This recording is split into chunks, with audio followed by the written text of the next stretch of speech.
Hi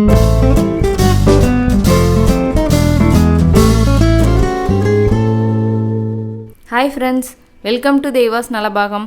இன்றைக்கி தெய்வாஸ் நலபாகத்தில் ஒரு tea recipe தாங்க பார்க்க போகிறோம். எப்போவும் ஒரே மாதிரி டீ குடிக்கிறதுக்கு பதிலாக ஒரு முறை இந்த மாதிரி மசாலா டீ ட்ரை பண்ணி பாருங்கள். அப்புறம் திரும்ப திரும்ப இந்த மாதிரி தான் குடிக்கிறதுக்கு தோணும். அந்தளவுக்கு டேஸ்ட்டு சூப்பராக இருக்குங்க. இந்த டீ வைக்கும்போதே வீடே நல்லா ஜம்முன்னு வாசனையாக இருக்கும். அதே சமயம் இதில் சேர்த்துருக்கிற மசாலானால் இந்த டீ குடிக்கும்போதே நல்லா ரெஃப்ரெஷிங்காக இருக்கும். வாங்க அந்த சூப்பரான மசாலா டீயை எப்படி வைக்கிறதுன்னு பார்க்கலாம். 2 ஏலக்காய், 2 கிராம்பு, ஒரு துண்டு பட்டை, இது எல்லாத்தையும் ஒரு இடி உரலில் சேர்த்துட்டு நல்லா இடிச்சுக்கோங்க. ரொம்ப ஃபைன் பவுடராக இடிக்கணும்னு அவசியம் கிடையாது, ஓரளவுக்கு இடிச்சுக்கோங்க. இதை நம்ம கொதிக்க வைக்கும்போது இதோட எசன்ஸ் நல்லா அதில் இறங்கிக்கும். இப்போ இதில் ஒரு துண்டு இஞ்சி சேர்த்துக்கோங்க.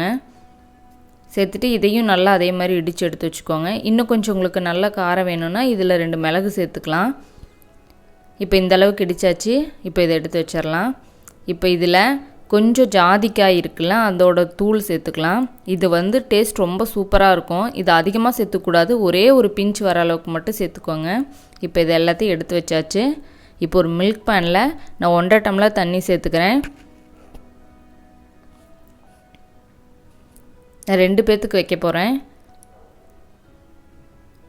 எப்போவுமே டீக்கு பாலை விட தண்ணி கொஞ்சம் அதிகமாக இருக்கணும். கொஞ்சம் சலசலன்னு இருந்தால் தான் டீ டேஸ்ட்டாக இருக்கும். இதில் 1.5 டீஸ்பூன் அளவுக்கு டீ தூள் சேர்த்துக்கிறேன். நீங்கள் எந்த டீ தூள் வச்சுருக்கீங்களோ அந்த பிராண்ட் சேர்த்துக்கலாம். சேர்த்துட்டு இதுக்கு ஒரு கொதி வந்ததுக்கப்புறம் இப்போ நம்ம அரைச்சி வச்சுருக்கிறோம், அந்த இடித்து எடுத்து வச்சுருக்கிறோம்ல, அந்த மசாலாவை சேர்த்துக்கோங்க. இதில் சேர்த்துட்டு நல்லா கொதிக்க விடுங்க. அந்த மசாலாவோட எசன்ஸ் எல்லாமே இந்த தண்ணியில் நல்லா இறங்கணும். இந்த டிகாஷனு அந்தளவுக்கு நல்லா ரெடி ஆகணும். ஒரு 5 நிமிஷத்துக்கு நல்லா சிம்மில் வச்சு கொதிக்க வைங்க. இந்தளவுக்கு ரெடி ஆயிடுச்சு.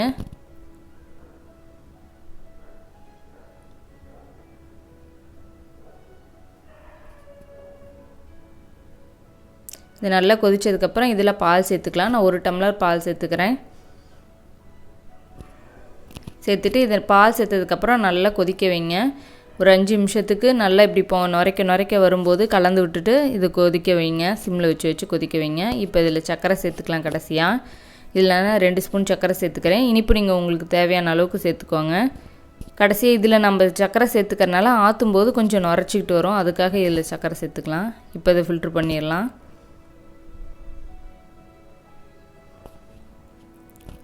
அவ்வளோதாங்க, நம்ம சூப்பரான மசாலா டீ ரெடி ஆயிடுச்சு. நீங்களும் ட்ரை பண்ணி பாருங்கள். உங்களுக்கு பிடிச்சிருந்தா நம்ம சேனலுக்கு சப்ஸ்கிரைப் பண்ணுங்கள்.